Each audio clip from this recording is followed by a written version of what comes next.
Boa tarde.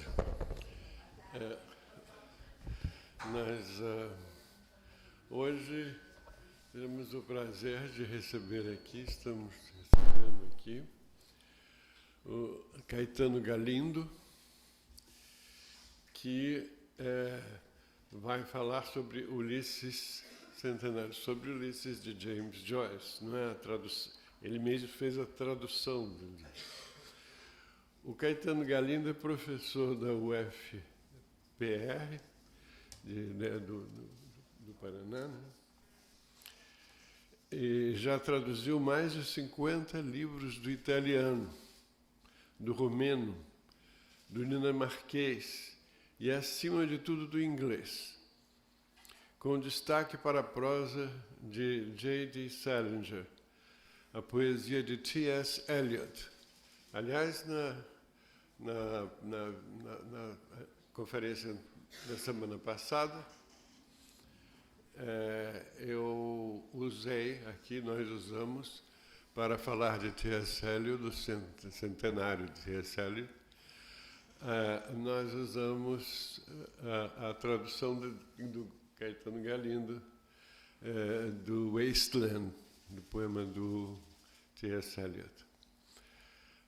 E a obra de James Joyce, sobre a qual falará hoje. Sua tradução de Ulisses recebeu o Prêmio Jabuti, o Prêmio APCA e o Prêmio da Academia Brasileira de Letras. A mesma APCA também considerou sua tradução de Graça Infinita, de David Foster Wallace, como a melhor do ano de 2014. Seu livro Sim, Eu Digo Sim, uma visita guiada de Ulisses de James Joyce, de 2016, foi finalista do Prêmio Rio de Literatura. É autor de um livro de poesia, 11 poemas, e 2 de contos, ensaios sobre o entendimento humano e sobre os canibais. Seu livro Latim em Pó, um passeio pela história da nossa língua, acaba de ser publicado. Então vamos ouvir o Ulisses Centenário de Caetano Galindo.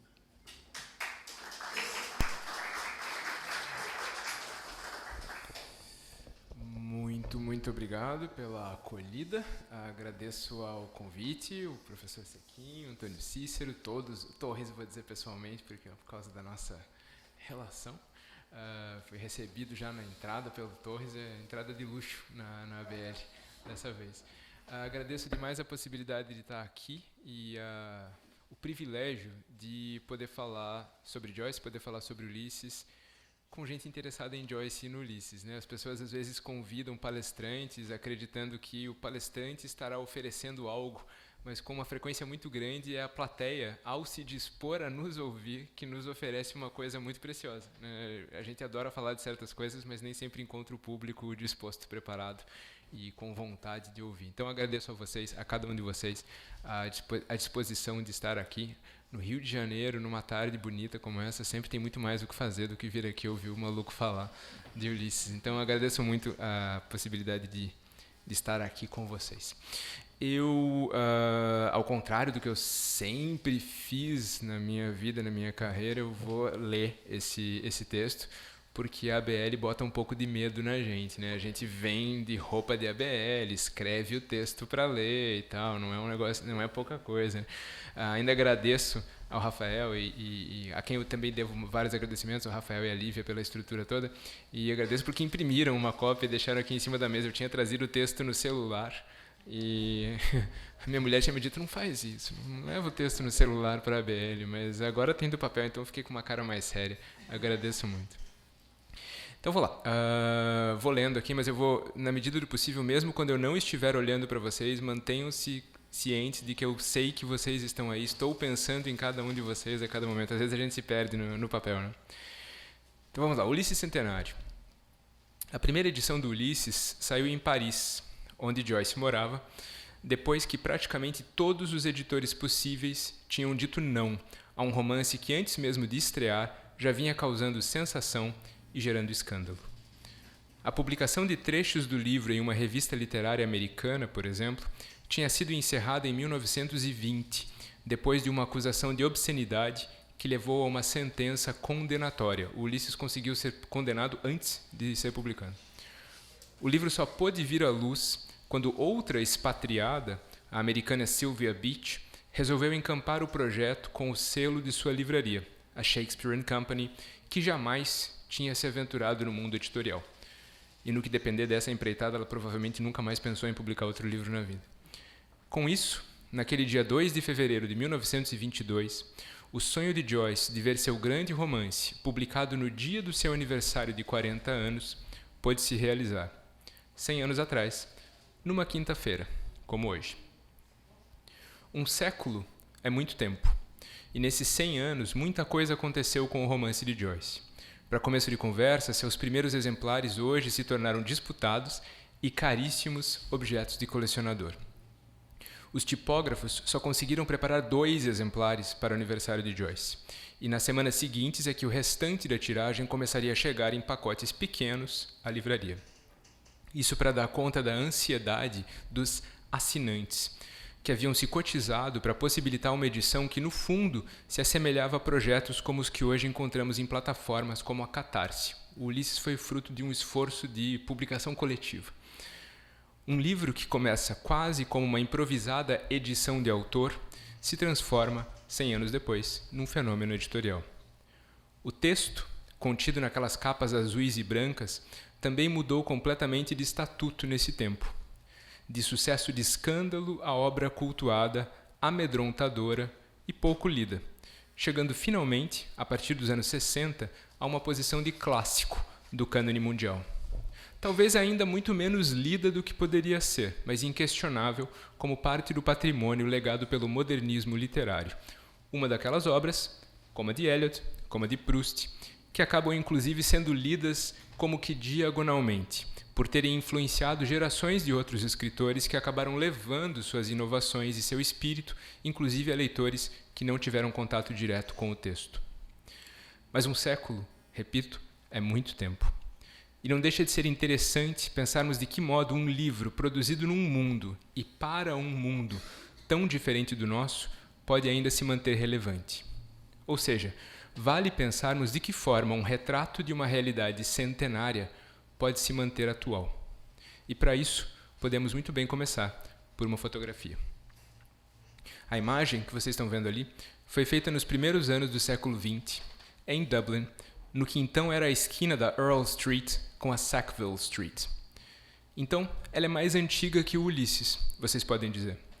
Mas vale lembrar que, apesar de publicado em 22, o romance de Joyce narra uma ação que se passa entre o começo da manhã do dia 16 e as primeiras horas da madrugada do dia 17 de junho de 1904.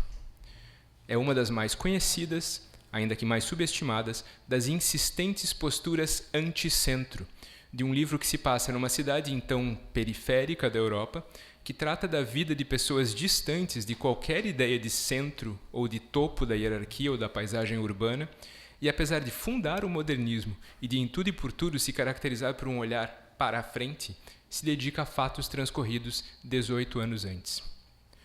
Assim, a nossa imagem corresponde bastante bem ao mundo retratado nas páginas de Joyce.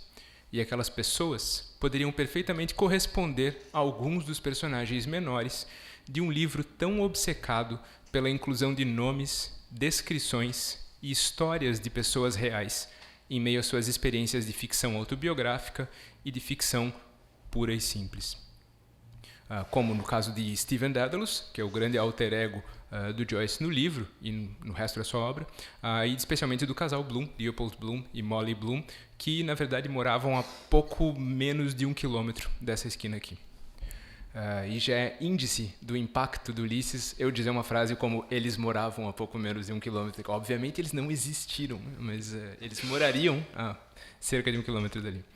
Mas o fato incontornável é que as pessoas que vemos naquela foto, todas devem estar mortas. A imagem, no entanto, sobrevive. E é a nossa melhor maneira de tentar entrever um mundo que para elas era presente e era vivo, um mundo palpitante e intrusivo. Um retrato, como aquele, é uma das melhores maneiras que temos para tentar viver um mundo diferente do nosso.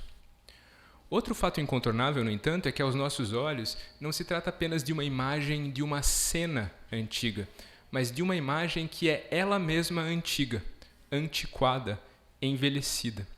Pois o tempo é impiedoso à sua maneira, e retratos também envelhecem e perdem nitidez.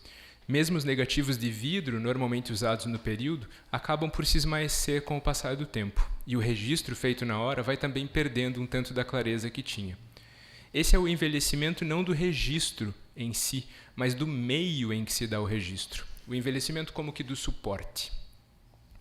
Aqueles 1000 exemplares da primeira edição do Ulisses, por exemplo, hoje em dia nem são lidos. São objetos preciosos, guardados a 7 chaves. É bem verdade que também eles passaram pelo seu envelhecimento físico. Um dado curioso é que a acidez do papel da capa, por exemplo, fez com que o azul e o branco, tão cuidadosamente escolhidos pelo autor para emular os tons da bandeira da Grécia, acabassem ficando verdes e amarelos, nos tons da bandeira que viria a ser adotada, ainda em 1916, como símbolo do Estado independente irlandês. Joyce tem essas coisas estranhas. O Ulisses, como todo livro, tem uma dependência bem menor de seu suporte original, e o futuro do livro independe daqueles primeiros exemplares, que, aliás, fruto da pressa para cumprir o prazo do lançamento e também do fato de terem sido compostos por tipógrafos franceses que trabalhavam como loucos para dar conta das infinitas revisões de Joyce, saíram coalhados de erros textuais dos mais variados tipos. Ulisses, como todo livro que sobrevive porque independe de um suporte único e definitivo. Ele pode ser corrigido, reeditado, reimpresso, multiplicado. Livros podem envelhecer, mas isso se aplicaria ao seu conteúdo, não necessariamente à forma física do objeto em que eles se apresentam ao leitor. Pausa para tomar água. Parei de tomar água. Contudo, há uma outra barreira que se interpõe entre aquele mundo representado na foto e a nossa vontade de conhecer o passado. E aqui temos que pensar no envelhecimento do aparato que gerou a imagem. A câmera antiga que nos entrega uma imagem antiquada. Podemos perceber, por exemplo, que as pessoas em movimento geraram imagens borradas, devido ao longo tempo de exposição que os mecanismos fotográficos de então ainda exigiam. Percebemos imediatamente que se trata de uma imagem em tons de cinza, onde as cores da realidade se perderam.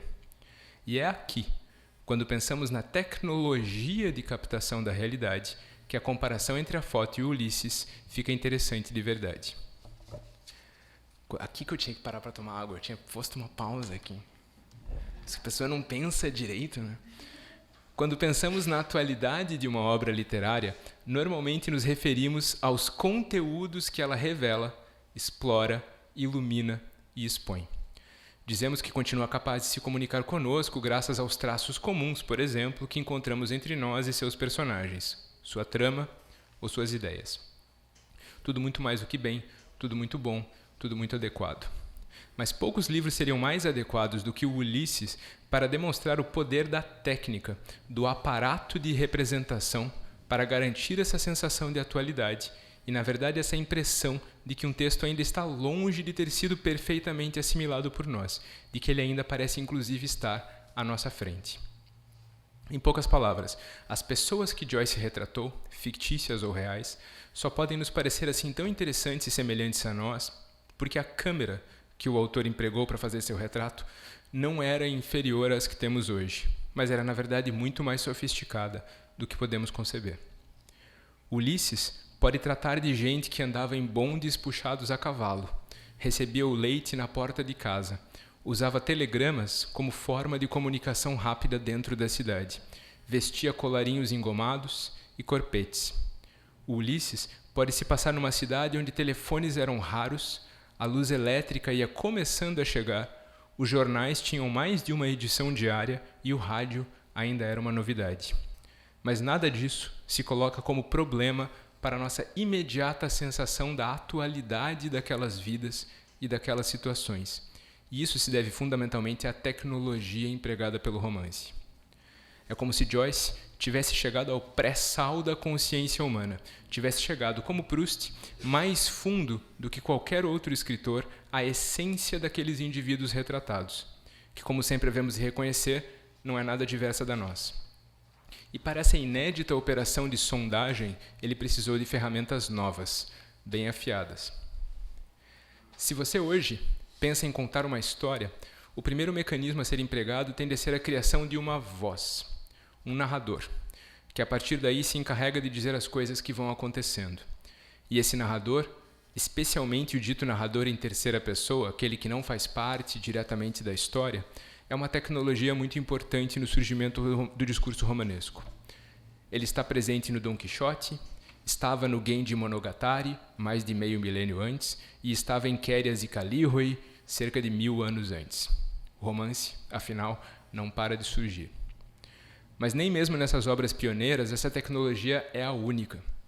O romance pode muito bem ser a mais flexível das formas de arte. Ele aceita de tudo e comporta todas as possibilidades sem se descaracterizar.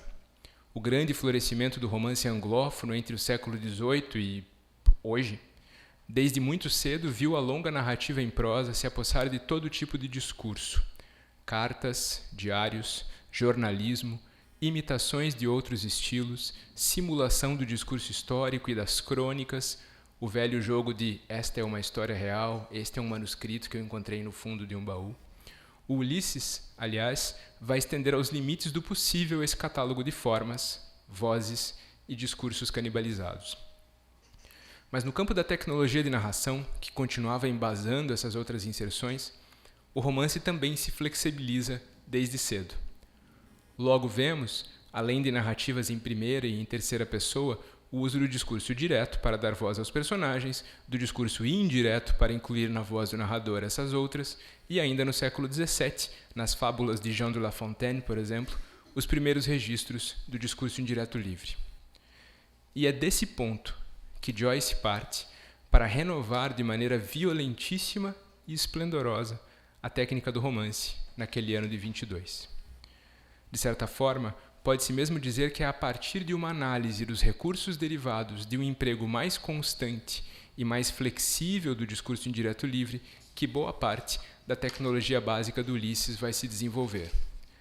Ao integrar de maneira plena e difusa a consciência de personagens e narrador, o indireto livre cria todo um terreno novo, em que aquela instância externa à realidade narrada pode englobar as diversas pessoas do mundo encenado.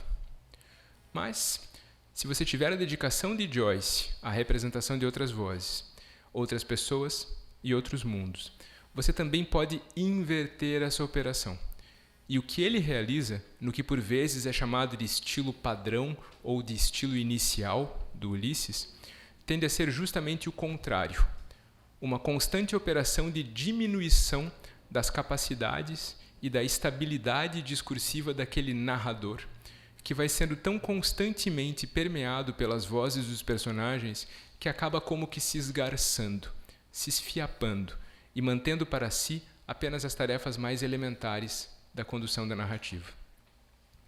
Como, além de tudo, o indireto livre permite que se borre uma outra fronteira, aquilo que define na voz do personagem o que foi dito, o que foi apenas pensado e ainda o que poderia ter sido pensado, o resultado dessa fusão de vozes no livro é um mergulho inédito na complexidade da consciência e até do inconsciente dos personagens, sem a necessidade de que esse conteúdo seja legitimado ou interpretado por instâncias externas como um narrador estável e bem caracterizado. Um parágrafo típico do estilo padrão do Ulisses não apenas descreve alguém fazendo alguma coisa, e também não emprega um recurso simplificador, didatizante, como a voz do narrador que informa o que vai pela cabeça dessa pessoa. O parágrafo do Ulisses tende a ser uma imersão no que se passava, ainda que de leve, pela cabeça de uma pessoa enquanto realizava certa ação, que vemos descrita apenas nos seus mais superficiais detalhes. Ulisses começa assim a desenvolver um tipo de prosa literária em que temos simultaneamente a aguda consciência de estar lendo um romance e a estranha impressão de estarmos convivendo de verdade e sem intermediários com aquelas pessoas. Essa nova ferramenta joyciana, no entanto, não domina o romance como um todo. Até que eu vinha tendo grande sucesso em virar as páginas sem parar. Desde suas primeiras páginas, ela também se vê misturada a explosões, de início breves, daquilo que viria a ser conhecido, por exemplo, como monólogo interior, ou fluxo de consciência, e que pode ser visto como o ponto final dessa tendência a fazer com que o narrador se dissolva em meio aos personagens. No fluxo de consciência, o que vem apresentado na página é uma simulação do encadeamento espontâneo de pensamentos que passam pela cabeça de alguém. Agora, sem qualquer mediação de um narrador, sem qualquer organização externa. No Ulisses, o exemplo mais famoso da técnica é o solilóquio final de Molly Bloom, uma das peças mais famosas da literatura do século XX, em que temos acesso ininterrupto aos pensamentos da esposa de Leopold Bloom durante dezenas de páginas, em que ela praticamente reescreve todo o romance, ficando literal e figurativamente com a última palavra, quanto a tudo que vimos. Se tivesse ido até aqui, o Ulisses já representaria um grande passo no desenvolvimento do romance de princípios do século XX, e provavelmente se manteria interessante em termos formais até hoje. Boa parte da ficção de boa qualidade que lemos nos dias de hoje não vai nem mesmo a esse ponto, em termos de ousadia. Mas essa descrição cobre o último episódio do livro, o monólogo, e de modo geral os 6 primeiros, boa parte do 7º e todo o 8º. Tudo o que acontece entre o 9º e o 16º episódios do livro, tudo que naquele dia se refere a cerca de 12 horas, entre as 2 da tarde e o começo da madrugada, se baseia em procedimentos que tendem a não se repetir de um episódio para o outro, que tendem também a refletir a especificidade de cada um daqueles momentos e que, via de regra, representam rupturas ainda mais acentuadas da forma do romance. É aí que teremos a incorporação de todo um discurso teatral e de matizes elisabetanos que, de maneira inconsútil, tingem os pensamentos de um personagem que, muito mais tarde, vamos perceber, está trançando as pernas de tão bêbado. Um mosaico em que dezenas de fragmentos independentes se recobrem temporalmente enquanto montam uma imagem da vida de dezenas de personagens menores. Uma narrativa organizada segundo os princípios do mais estrito contraponto musical. Um momento em que a narração é sequestrada por um tendencioso contador de causos que tem seu discurso minado por frequentes interpolações de trechos satíricos que o ridicularizam. O contraste entre uma narrativa de novelas sentimentais e a voz agora cansada daquele estilo padrão. Uma sequência de imitações de estilos de diferentes escritores da história da literatura de língua inglesa, culminando numa explosão de patuás, gírias, jargões e multilinguismo. A mais louca das peças de teatro, onde apenas o que não acontece parece acontecer no palco. Uma gigantesca paródia da narrativa mais tradicional e eivada de Lugares Comuns. A reprodução do formato de perguntas e respostas de um catecismo antigo. Para quem já leu o livro, eu estou basicamente descrevendo na sua ordem os procedimentos mais típicos desses episódios intermediários. Eu já tinha mencionado as tendências canibalizantes da forma romance, mas não se pode deixar de ficar impressionado com o escopo, o repertório, a coragem e mesmo a disfarçatez com que Ulisses opera suas violentas apropriações, que, além de tudo, se somam àquele registro padrão em que a figura estabilizadora do narrador já vinha sendo tremendamente questionada. E a essa altura cabe deixar claro que isso, esse frescor, esse grau de ineditismo, já poderia ser uma resposta direta, mas talvez preguiçosa, para a questão da atualidade do Ulisses. Afinal, ele continua cheio de surpresas e de novidades, mesmo para leitores que ao longo desses últimos 100 anos tenham se mantido muito a par do que a literatura pôde inventar. Não nos enganemos, o Ulisses continua muito novo, mesmo para quem está muito bem informado em termos de desenvolvimento do romance. Mas uma coisa ainda precisa ser mencionada. Cristóvão Teza, escritor curitibano, em seu romance... Ele não é curitibano, mas eu me aproprio dele. Em seu romance O Fotógrafo, faz um personagem pensar na ideia de que, aqui eu cito, a representação da consciência é o grande mistério da linguagem literária. Não é nada absurdo encarar a evolução daquela tecnologia toda do romance até a formulação do estilo padrão do Ulisses como uma tentativa direta de se abordar esse mistério. Representar a consciência sem descrever externamente seu conteúdo, dar a ver pensamentos, sensações, desejos e pulsões sem fazer com que eles passem pelo crivo do discurso de um narrador e sem fingir que eles se apresentam para a própria pessoa que os vivencia como entidades organizadas diretamente em enunciados coerentes, em frases ou mesmo em palavras.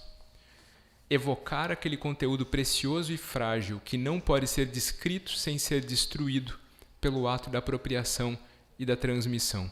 Dar vida ao que só pode ser espiado pelas frestas.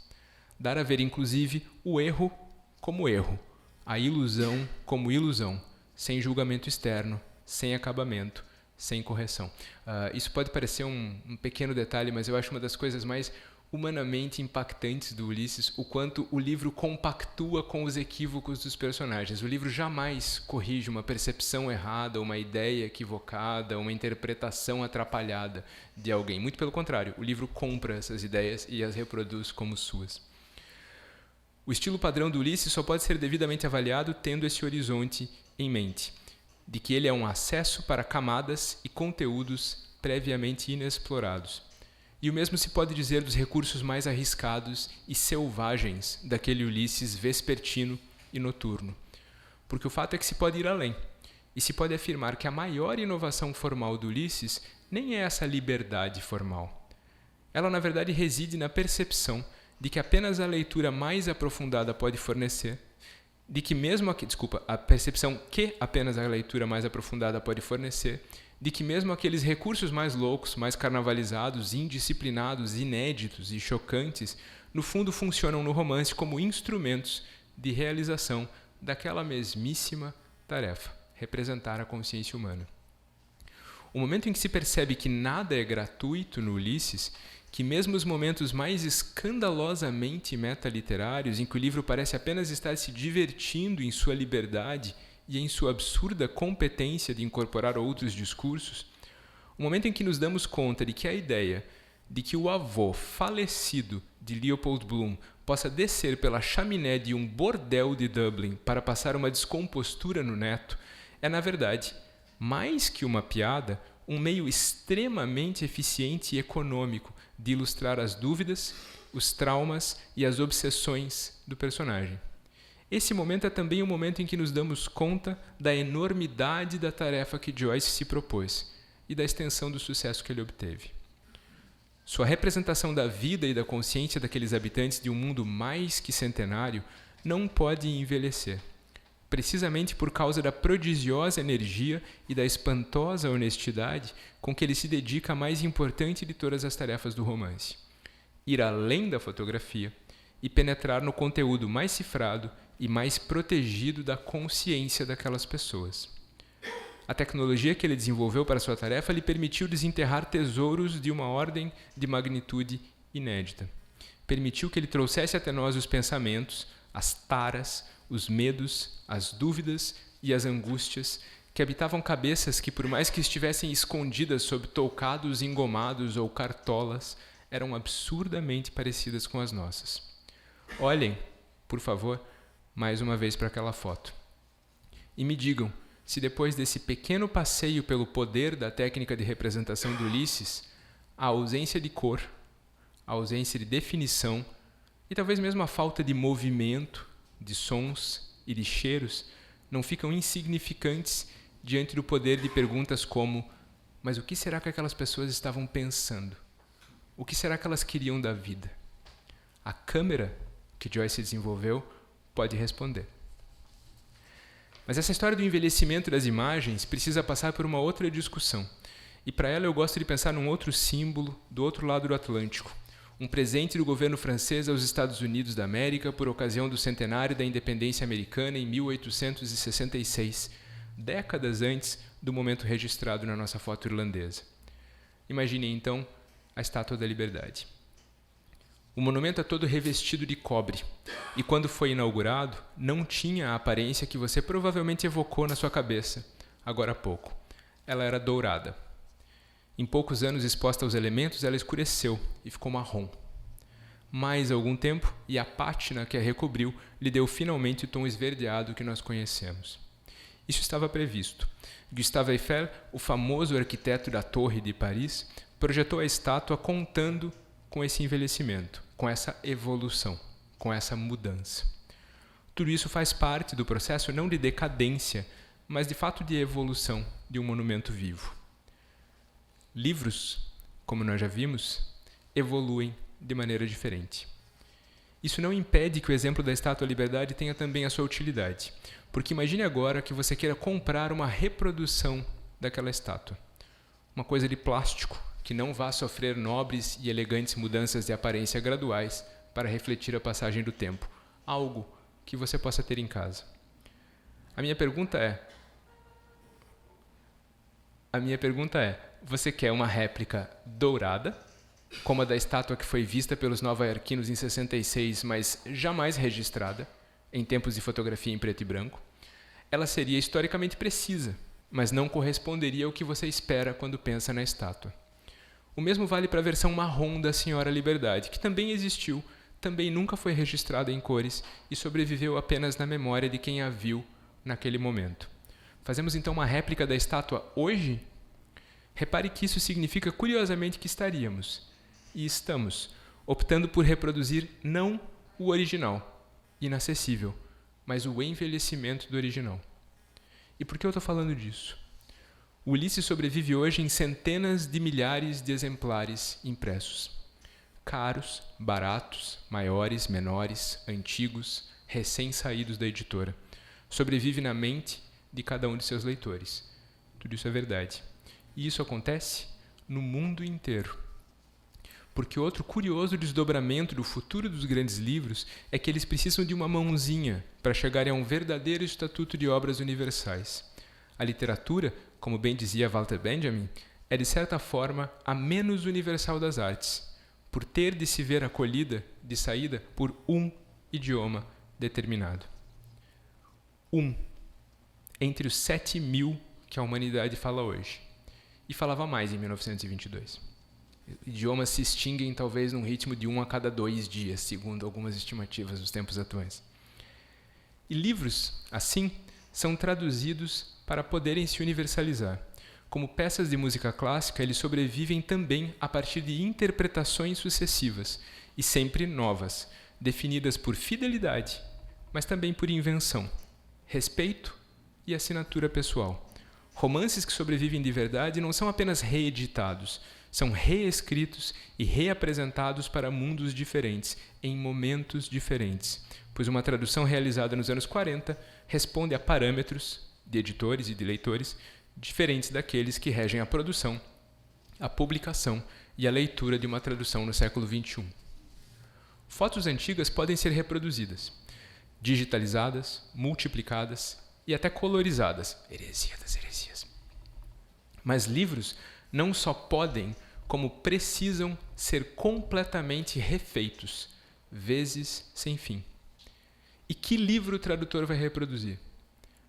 A versão dourada, a versão marrom ou a versão esverdeada, que corresponde à imagem mental que tem o público de hoje? Traduzir é não apenas deslocar linguística e geograficamente um texto, mas também deslocar no tempo. Manter a obra viva ao mesmo tempo em que se tematiza de uma maneira ainda mais vigorosa a passagem do tempo. Mostrar a atualidade do antigo e a antiguidade do moderno. Problematizar. E o livro de Joyce se mantém vivo e com o vigor e o impacto que tem hoje só porque também foi traduzido para dezenas de idiomas diferentes. Só a língua portuguesa conta hoje com 5 traduções e deve receber uma 6ª, um projeto coletivo, ainda nesse ano, com uma 7ª já em andamento. Mas o que pode dar uma outra medida da fortuna crítica cada vez mais volumosa e cada vez mais vigorosa do Ulisses é que se levamos mais de 40 anos para produzir a primeira dessas versões, a do acadêmico Antônio Weiss, em 1966, os 60 anos seguintes verão surgir nada menos que 5. A bem da verdade, dessas versões, 3 surgirão apenas nos últimos 10 anos, depois da entrada da obra de Joyce em domínio público, a mão peluda do capital alterando o futuro editorial. Por esse critério, e examinando-se apenas uma das tradições e um dos idiomas onde o Ulisses fez sua aparição, fica mais do que claro que ele não só está vivo e atual, como se mantém atualizável e cada vez mais atualizado. Mas talvez caiba fechar essa conversa, por piedade, com um retorno àquela foto. Porque há um último desdobramento. Se você for hoje ao ponto da cidade que está retratado ali, e se você se colocar exatamente na posição que o fotógrafo ocupava, vai ver, é claro, uma paisagem completamente diferente. Quase nenhuma daquelas construções continua de pé, e as poucas que restaram sofreram pesadas alterações. As lojas, cujas placas com algum esforço ainda são legíveis na foto, também fecharam, desapareceram ou mudaram-se dali. Mesmo a então onipresente fábrica de botas Tyler's, dá para ver o nome da Tyler's naquele edifício maior ali, se vocês olharem na internet, depois fica mais fácil. Fundada no ano da inauguração da Estátua da Liberdade, diga-se de passagem, já deixou de existir. Ruas também mudaram de nome com a independência da Irlanda e o apagamento subsequente de marcas estritamente ligadas ao colonialismo inglês. Hoje, nos entornos daquela região, temos uma rua Parnell, ou Parnell, como dizia ele, e uma grande rua O'Connell, em homenagem a dois dos maiores nomes da batalha pela independência. Essa mudança de ambiente, esse recentramento de Dublin como capital da nação irlandesa, vai ficar muito evidente, no entanto, se você optar por girar 180 graus e olhar para o sul, na direção contrária àquela em que estava apontada a câmera antiquada que registrou a nossa imagem.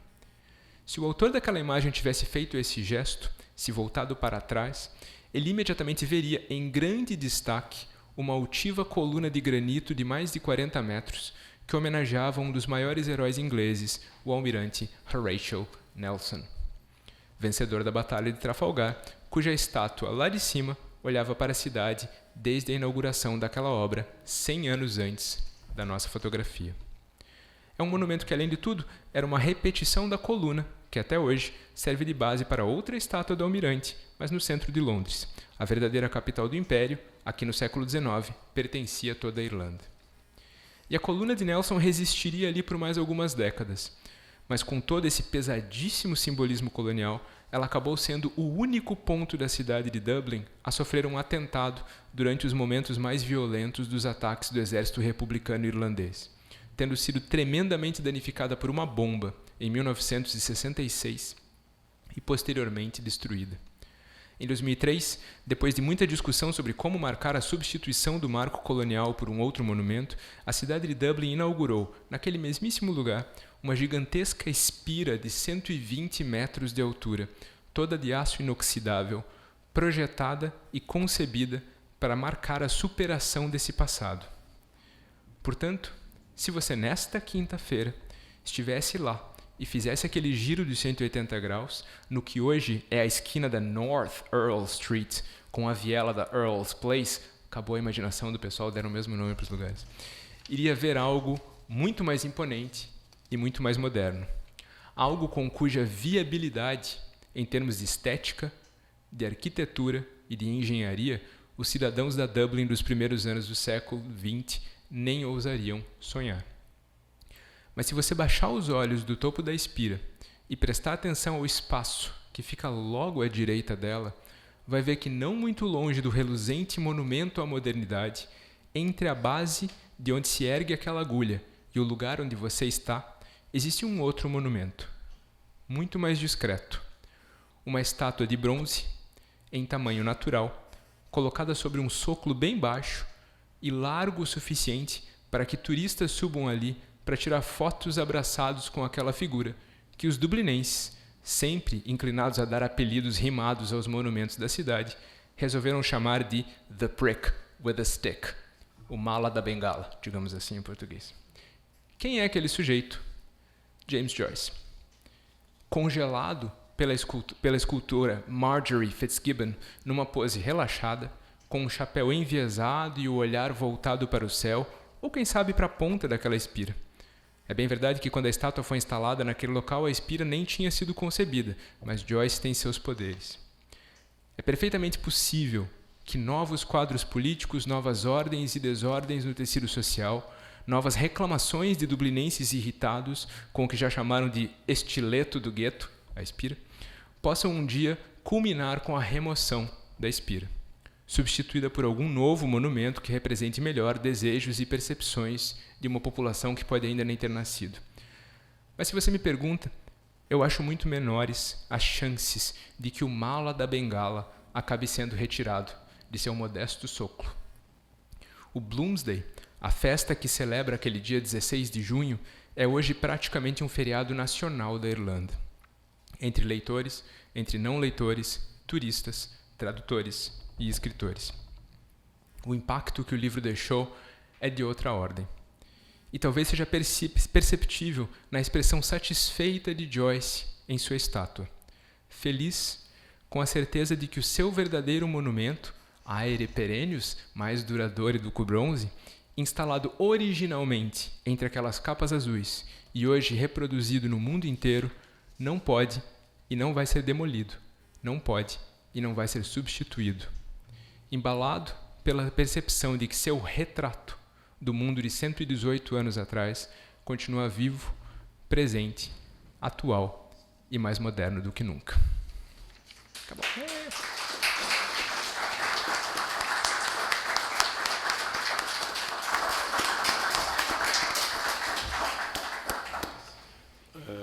Bom, parabéns pela estimulante conferência que você acaba de fazer. E eu vou fazer uma pergunta só. É curioso que você me fala que há 5 traduções já.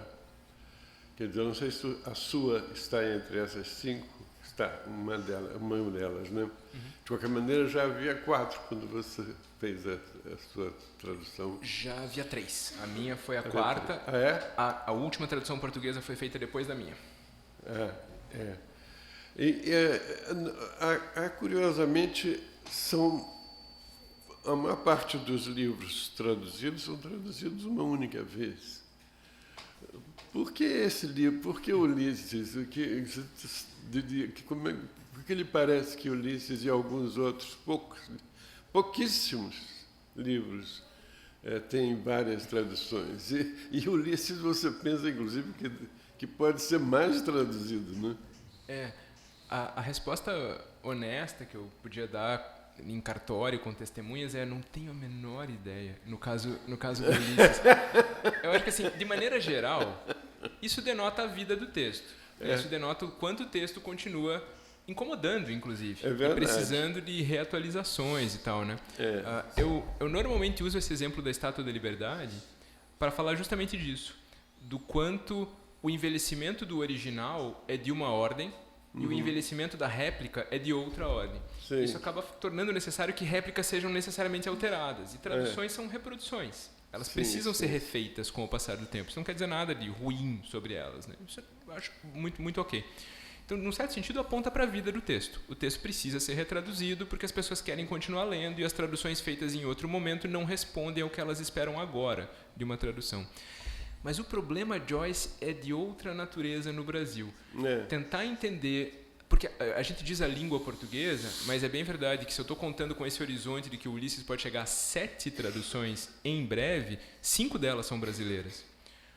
Portugal nunca traduziu o Finnegan's Wake, um livro que foi traduzido em poucos idiomas do mundo, e o Brasil já traduziu 2 vezes. E tem mais 2 traduções em curso. Interessante, Então, o Brasil tem uma ligação com... Eu não sei se é o barroquismo, a verve, a carnavalização mesmo. Tem um fascínio por Joyce que não necessariamente se reproduz, é necessário dizer, num imenso público leitor. Os livros vendem bem, inclusive. O Ulisses vende muito bem, é um texto que circula, mas eu não posso garantir que o livro tenha uma penetração semelhante a de outras obras de literatura mais acessível, por exemplo. Claro. Mas o fascínio é difícil de entender. Eu acho o fascínio fascinante. Eu acho muito incrível pensar que isso existe. Muito Mas bem. Eu honestamente não sei. Bacana. Eu quero anunciar que na próxima conferência desse ciclo, que será a última, na verdade, dos ciclos centenários no mundo, vai ser no dia 17, a morte, se intitula A Morte e as Mortes de Marcel Proust. Aliás, um outro autor que você citou, como também, né, tendo uma afinidade, embora completamente diferente, tem uma certa afinidade com Joyce. A conferencista será a Lúcia Bettencourt, que é excelente estudiosa de Proust. Encerrado.